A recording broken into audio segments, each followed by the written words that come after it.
Levanta as suas mãos para os céus. Pai, nós te adoramos nessa manhã. Nós te entregamos nossas vidas, te entregamos nosso coração, te entregamos esse mês de julho, te entregamos a segunda metade desse ano de 2024. Pai, faz a tua vontade, nos dê graça, nos dê sabedoria, nos dirige nessa nova série de estudos. Nós te apresentamos agora o livro de Salmos, que possamos ser profundamente tocados, impactados, ministrados pela tua palavra.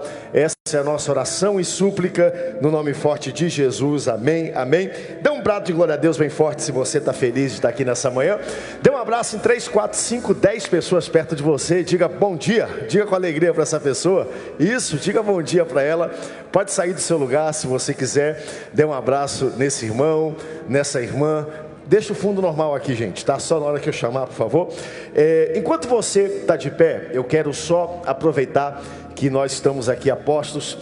Nós estamos começando hoje uma nova série de estudos, e se você ainda não adquiriu sua revista, seu material, eu quero desafiar você, ao final dessa celebração, a passar na nossa loja, que fica lá embaixo, adquirir esse material. Hoje nós estamos nesse momento de tantas atividades, tanta coisa na vida da igreja, começando, e lá atrás também, ó, na mesa de apoio, nosso diaconal está lá. Então não saia daqui essa manhã sem levar para casa. Nós temos para todas as faixas etárias, para alunos, temos para adolescentes, temos para crianças, e ao longo desse próximo trimestre, todos os nossos estudos vão se basear aqui nessa revista. Nós sempre falamos que nós não estudamos revista, nós estudamos um livro da Bíblia, mas a revista obviamente é o nosso guia, então é muito importante que você adquira esse material. Segundo, nesse mês de julho, nossa igreja, como todo mundo sabe, ela não para, vocês vão ver daqui a pouco algumas novidades que nós temos para o final desse mês. Nós estamos no meio da nossa agenda de verão. Todos os domingos à noite, nós vamos receber amigos, pastores que estão passando pela nossa cidade, convidados, e nós não vamos anunciar quem estará na parte da noite. Então quero convidar você, não deixe de participar. Pela manhã também, qualquer uma das celebrações, mas nós temos vivido aqui períodos extraordinários e eu quero desafiar e convidá-lo a estar. 17h30, 19 horas, em 2 horários, também transmitidos pela Rede Boas Novas. E por fim, antes de nós entrarmos no nosso texto, eu quero aqui tirar um minutinho e agradecer à Igreja de Belém por toda oração e intercessão dirigida em relação à nossa família, especificamente a minha sobrinha, a Serena. Essa semana a Serena se submeteu a uma cirurgia muito séria para a retirada de um tumor no cérebro. Claro que a gente sempre decidiu falar pouco sobre isso, mas me manifestei aqui, também lá no Centenário, e a cirurgia aconteceu, e para a glória do nosso Deus, sucesso total, tumor 100% retirado, e eu agradeço a Deus pelas orações. Tem uma mensagem do Jonatas aqui, dos papais da Serena, e eles querem agradecer a igreja. A paz do Senhor, minhas irmãs, meus irmãos, todos os amigos, os familiares, a nossa Assembleia de Deus. Obrigado pelas orações pela Serena, nossa filha mais nova minha, da pastora Tereza, de 5 anos, que passou por um pré-operatório, por uma operação no cérebro, removendo o tumor, que foi um sucesso, e guardou a memória, toda a questão motora. E agora nós estamos no pós-operatório, ainda na UTI, mas sentindo muitos milagres e o cuidado de Deus através da oração de cada uma. Muito obrigado, continue orando por nós. Que Deus abençoe. A paz do Senhor Jesus, sal da terra e luz do mundo. Quero então agradecer a todos. Foi uma cirurgia muito incisiva, uma cirurgia muito séria, e a gente ficou tão sentido quando acompanhou tudo isso, e muita coisa poderia não ter dado certo, mas graças a Deus, Deus dirigiu tudo. O próprio médico falou, foram 12 horas de cirurgia, e eles disseram que viram realmente como a cirurgia fluiu, tudo andou bem, e a expectativa é que dentro de aí mais 30 a 40 dias, a Tereza, o Jonas e a Serena retornem a Belém. Tem todo o pós-operatório e nós estamos em oração. Eu hoje estou com um visual um pouco diferente, tá? Não entrei para o exército, ok? não é por causa do calor, mas bota outra foto aí, Rubens, né? Em solidariedade a Serena e os meninos, porque ela perdeu também todo o cabelo, eu e a criançada toda mandamos uma fotinha para ela e dissemos, bom, se ela também não pode ter cabelo, então a gente também não vai ter cabelo. Então a gente vai fazer essa homenagem à nossa sobrinha, tá aí a turma toda. Mas deixa eu dizer algo para vocês, é bom demais, gente, né? Porque o calor fica um pouco mais leve, fica mais tranquilo. Abra comigo sua Bíblia no livro de Salmos, vamos ler juntos então, nessa manhã, um dos salmos mais cativantes, salmo de número 1, Salmo da Felicidade. E por ser o Salmo da Felicidade, eu quero que você leia com muita alegria, eu vou ler o primeiro versículo, você vai ler os próximos, eu tenho 20 minutos para ministrar essa lição. E eu quero hoje falar um pouco das divisões, da concepção. Deixa o fundo normal, eu vou chamar quando for, vamos manter a métrica, tá bom? Quando for a hora da apresentação, eu vou chamar. Eu quero ler com você, Salmo de número 1. Vamos juntos, bem fortes? Bem-aventurado o homem que não anda no conselho dos ímpios, nem se detém no caminho dos pecadores, nem se assenta na rota dos escarnecedores.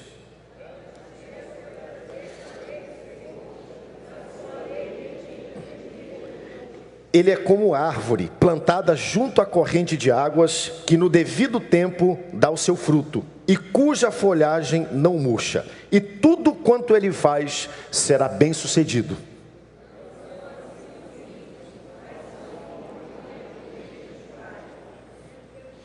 Por isso os perversos não prevalecerão no juízo, nem os pecadores na congregação dos justos.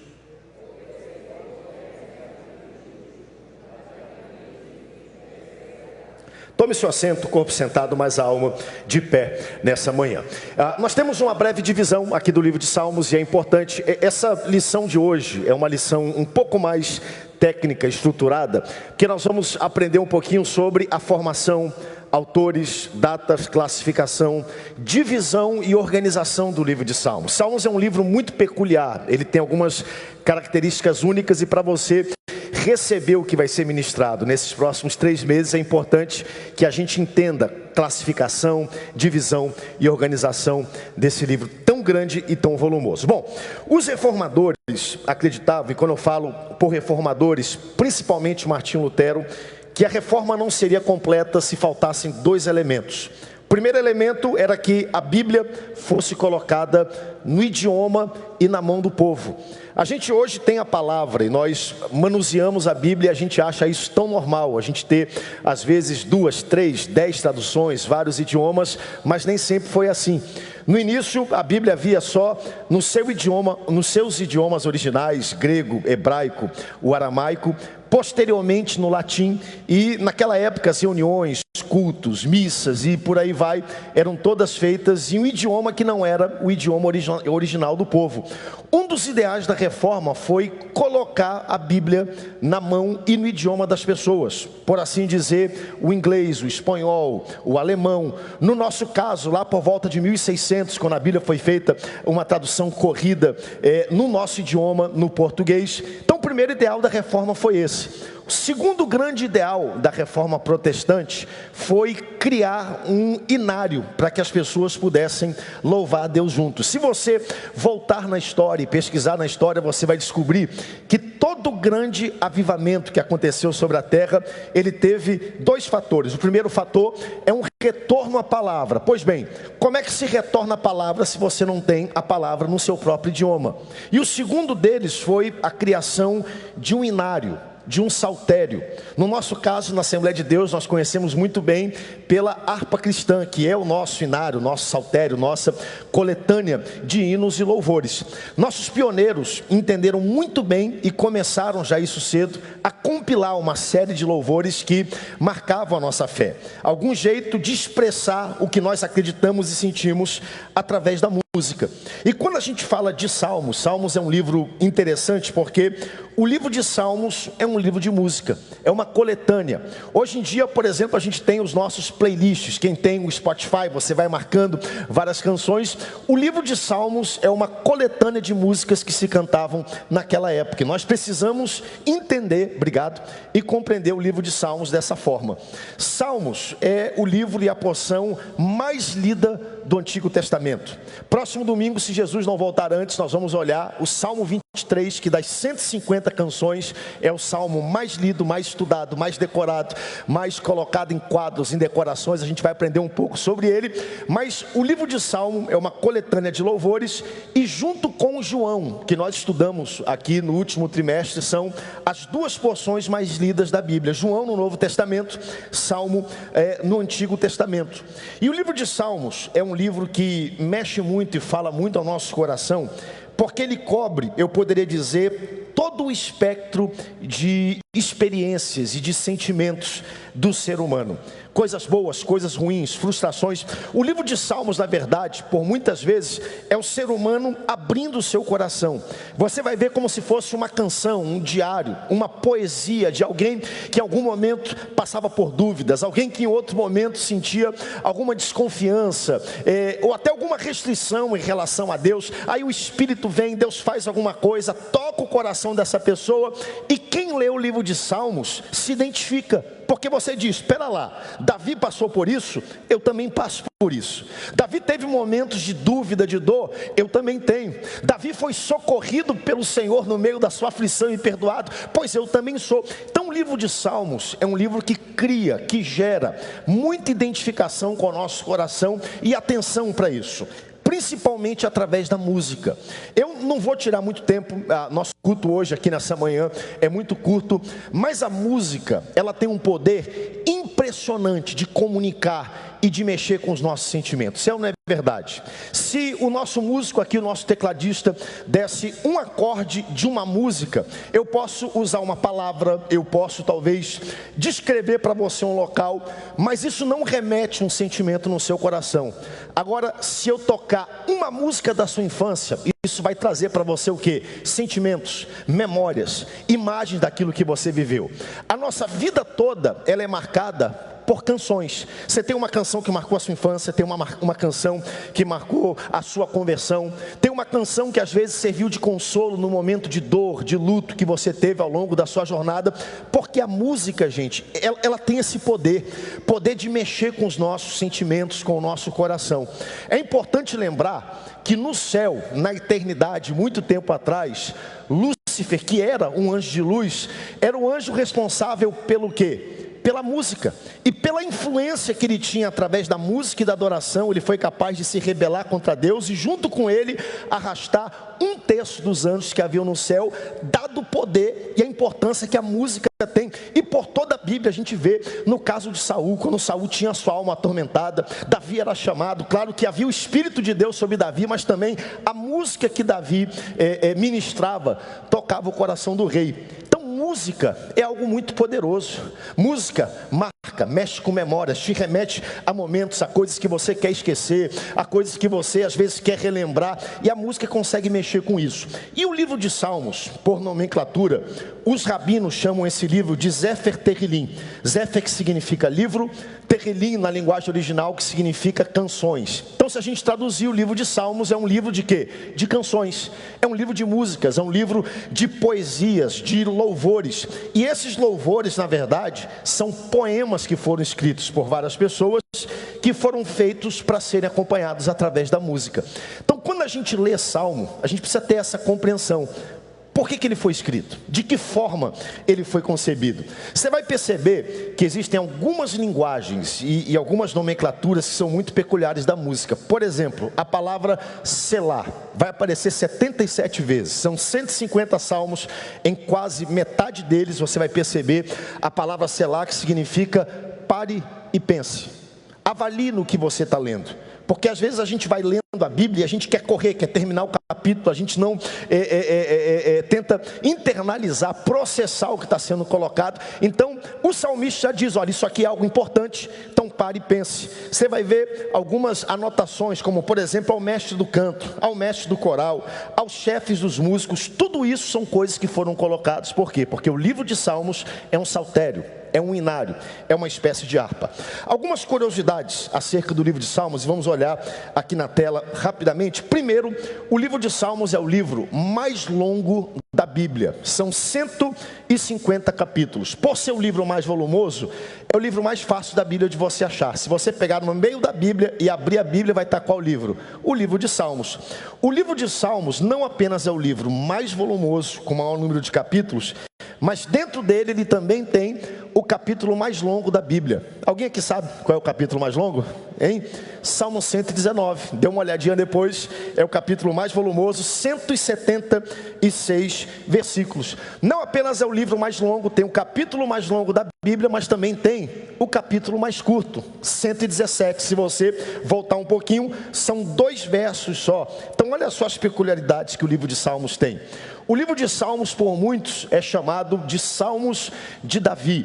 E antigamente, acho que os irmãos mais antigos vão lembrar, que algumas versões até colocavam Salmos de Davi. E isso não está certo, porque o livro de Salmos não foi escrito ou composto apenas pelo rei Davi. Existem pelo menos, que nós podemos identificar, 7 autores, 7 salmistas, 7 escritores. Davi, que escreveu 73 salmos, isso está aí no seu guia, na sua revista, você pode dar uma olhadinha depois. A primeira parte do livro de Salmos, praticamente toda, foi escrita por Davi. Depois você vai ter 12 salmos escritos pelos filhos de Corá, Asaf com 12, Salomão com 2, Moisés, olha só, aparece aqui com 1 salmo, Emã e Etã, 1 salmo cada, e aí nós temos algo em torno de 48 a 50 salmos que são denominados de salmos órfãos. Órfãos porque não se sabe ao certo de quem foi a autoria desses salmos. Pode ter sido Davi, pode ter sido Salomão, os filhos de Corá, mas nós não podemos identificar o certo. O livro de Salmos, ele cobre um período de 1000 anos de história. Se a gente pegar desde o início lá de Moisés até a época pós-exílio, onde se encerram os últimos salmos, a gente tem um período grande lá. O Salmo 90, que é o salmo escrito por Moisés, e mais para frente. O livro de Salmos, outra curiosidade, é o livro mais citado por Jesus. Qual era a Bíblia que Jesus lia? Era o Antigo Testamento, dentre elas, o livro de Salmos. E se você olhar no Novo Testamento, Jesus cita 11 vezes, são 11 citações específicas ao livro de Salmos. É a porção bíblica mais usada e mais citada por Jesus em toda a palavra. E qual a razão? Alguém pode perguntar. A principal razão para isso é que, pode colocar o próximo para frente, é que existem 17 salmos messiânicos. Vamos lá, são 150 salmos ao todo. Se a gente tem 17 que falam acerca de Jesus, mais de 10%, 12% do livro de Salmos faz expressão direta ao futuro. Jesus ainda não havia nascido, Jesus ainda não havia chegado, mas é tão interessante que eles falam sobre o nascimento, a vida, a morte, o enterro, a ressurreição, a glorificação, a assunção, a vida do Salvador da humanidade, Jesus Cristo, que não havia sido revelado, mas está presente aqui no nosso meio nessa manhã. Que coisa fantástica! Muito antes de Jesus chegar e aparecer na cena, o Espírito Santo inspirou o salmista para que ele registrasse como tudo isso ia acontecer. E não apenas existem 17 salmos messiânicos, mas o livro de Salmos era a harpa de Israel. Era o playlist, vamos colocar dessa maneira, os louvores que a nação de Israel cantavam, era o livro de Salmos, e sem saber, eles já cantavam o Rei dos Reis, o Senhor dos Senhores, que haveria de vir e veio estar presente mais uma vez conosco. Então, é muito interessante a gente observar e ver tudo isso. O livro de Salmos, ele está organizado em 5 partes, e mais uma vez, vou só passar aqui com você. Cada uma dessas partes eu poderia denominar como se fossem capítulos. Pode passando comigo, acompanhando, né? Cada livro desse, e é chamado, cada sessão, são 5 sessões, cada sessão é chamada de livro, tem um tema, e olha que coisa interessante, ela diz respeito e aponta a um dos livros da lei, a um dos livros do Pentateuco, Gênesis, Êxodo, Levítico, Número e Deuteronômio. Então tudo isso está bem organizadinho. A gente lê Salmos e nem imagina que isso está dentro do livro, mas vamos lá.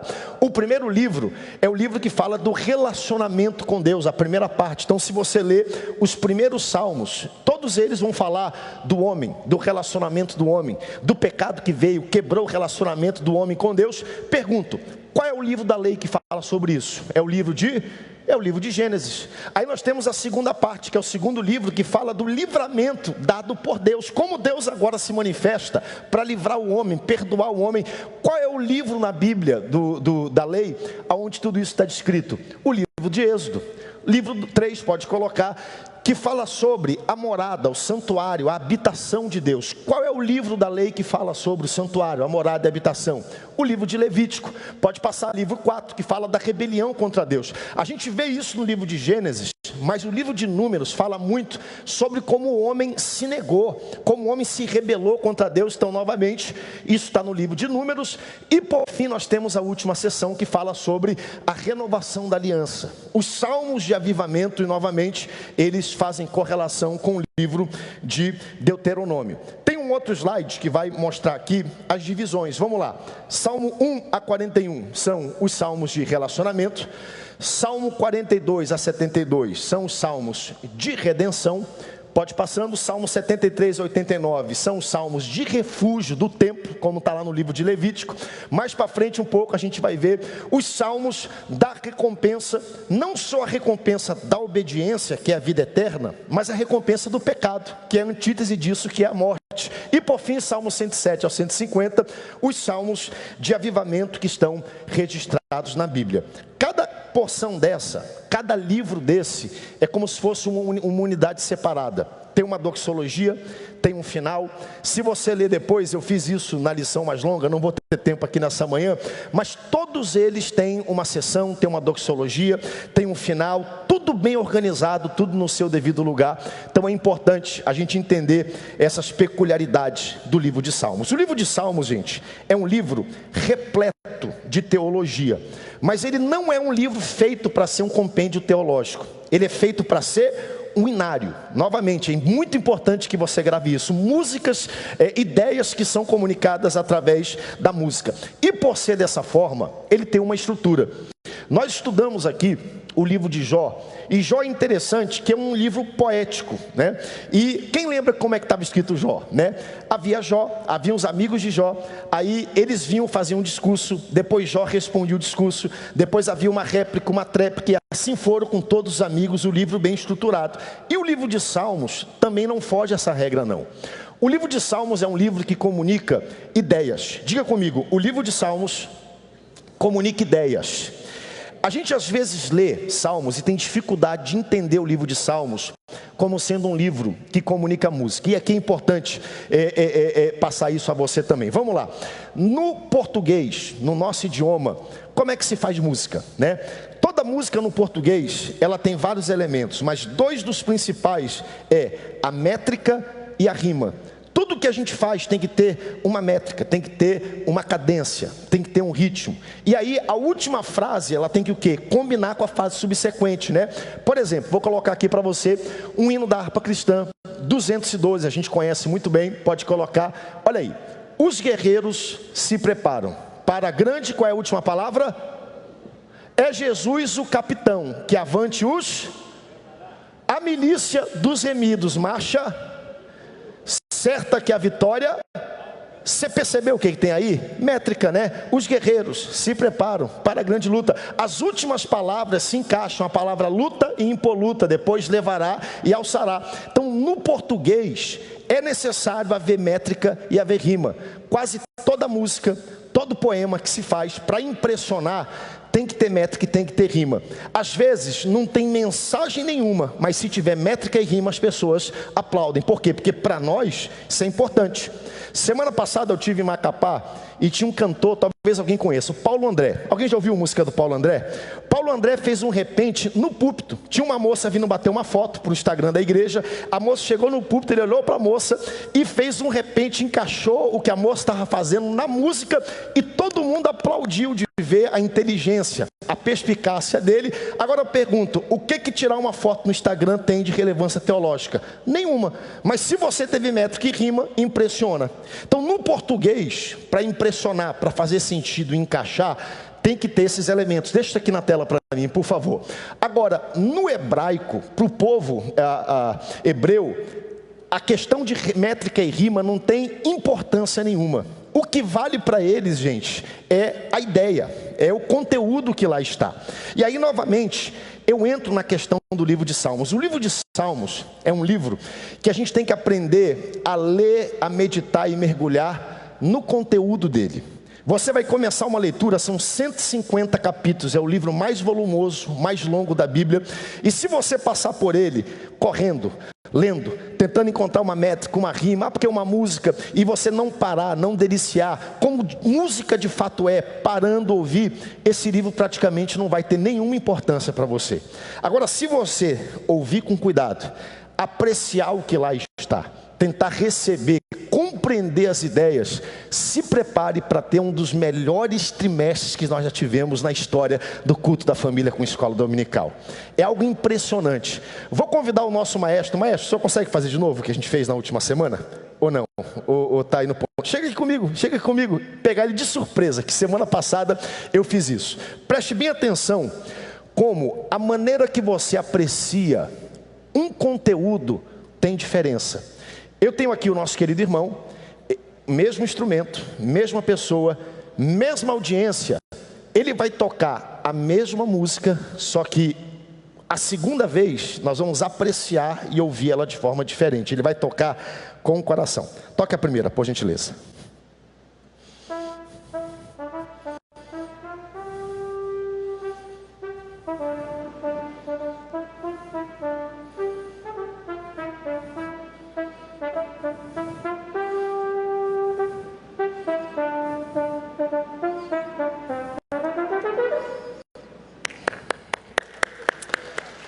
Vocês reconheceram a música? Hein? Reconheceram? Ele vai tocar agora a mesma música, mesma pessoa, mesmo instrumento, mesmo ambiente, mesmos ouvidos. Agora veja como a forma que você aprecia, ela é diferente. Olha só.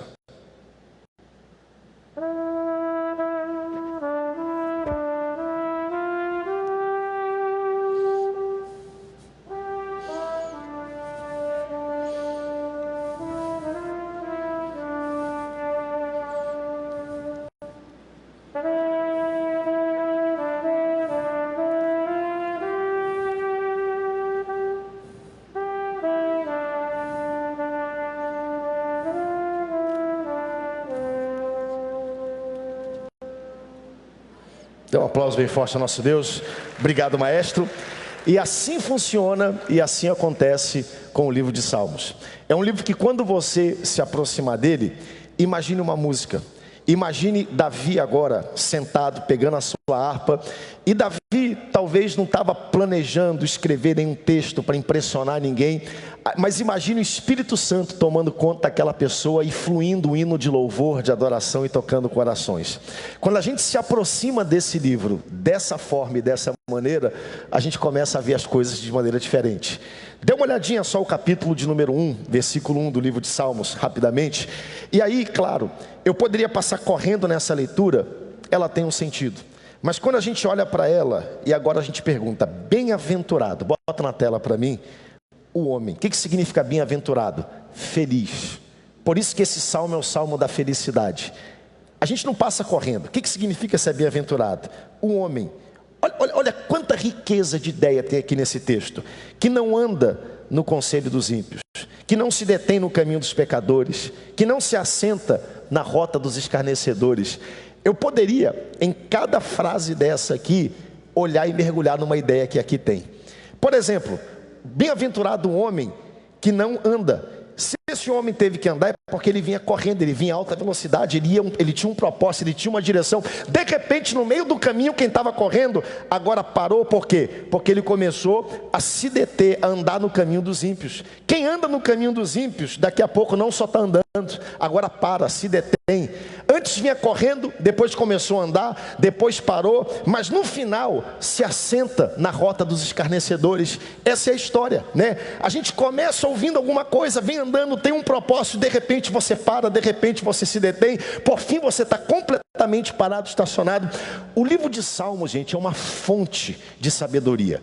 Tem tanta coisa para a gente aprender. E aí ele diz, olha, antes tem o seu prazer na lei do Senhor e nela medita de dia e de noite. Ele começa dizendo, para você ser feliz, bem-aventurado, não começa com o que você vai fazer, começa com o que você não vai fazer. Só que ele diz assim, para ser bem-aventurado não é só você deixar de fazer algumas coisas, porque a vida não é só aquilo que você deixa de fazer, mas também aquilo que você faz para Deus. Bem-aventurado quem não anda no caminho dos ímpios, não se detém no caminho dos pecadores, nem se assenta na rota dos escarnecedores, antes, porém, tem o seu prazer na lei do Senhor e nela medita de dia e de noite. É como árvore plantada junto ao ribeiro de muitas águas, que no tempo certo, na estação certa, dá o seu fruto. Ou seja, tudo tem um tempo. Plantada junto ao ribeiro, tem tanta sabedoria e tanta coisa aqui nesse texto. Mas eu quero fechar com o versículo 2. Antes tem o seu prazer na lei do Senhor, e nela medita de dia e de noite. Eu contei aqui domingo passado, que aconteceu comigo semana passada, voltando do Rio de Janeiro. Eu vinha sentado do lado de um senhor no voo, e ele vinha, pastor Itamar, o voo todo, fazendo palavra cruzada, né? Nervoso, fazendo a palavra cruzada dele, o voo todo, não consegui falar com ele. E quando eu viajo do lado de alguém, né, costumeiramente eu tento puxar assunto com aquela pessoa, perguntar de onde ela veio, qual é a história dela, para onde ela está indo. Vai que ali se abre uma brecha, né, para a gente poder compartilhar Jesus. E esse homem não abriu brecha o voo todo. Quando o voo pousou, chegou aqui em Belém, ele fechou a palavra cruzada. Eu olhei para o livrinho dele e falei assim, o senhor está valente aí na palavra cruzada, né? Ele falou, eu amo palavra cruzada, eu tenho prazer de fazer a palavra cruzada. E aí ele abriu o livrinho dele, o livrinho todo completo, e ele olhou e falou assim, olha, a primeira coisa que eu coloco na minha mala quando eu viajo é o meu livrinho de palavra cruzada. E eu olhei para aquilo e eu pensando comigo mesmo, poxa, a vida desse homem deve ser uma vida muito chata, muito monótona, né? Se a primeira coisa que ele coloca na mala dele quando ele vai viajar é o livrinho de palavra cruzada dele, eu perguntaria para mim o que eu vou colocar quando eu vou viajar. Se é de férias, é uma roupa para tomar banho, para passear com a minha família. E eu aqui pensando, tentando recriminar ele com a minha mente, o Espírito Santo falou no meu coração, Felipe, qual é o teu maior prazer? Qual é a primeira coisa que você coloca dentro da sua mala quando você viaja? E eu via na minha mente como se eu estivesse arrumando minha mala e colocando a minha Bíblia dentro da minha mala. Não é que eu não leia e não leve a minha Bíblia, mas algo ao meu coração dizendo, aonde está o seu prazer? Minha oração é que nesse trimestre, e nós hoje só iniciamos, falamos um pouco da estrutura, de como se organiza, por uma questão técnica, é que você mergulhe nas músicas mais poderosas e mais transformadoras de todos os tempos.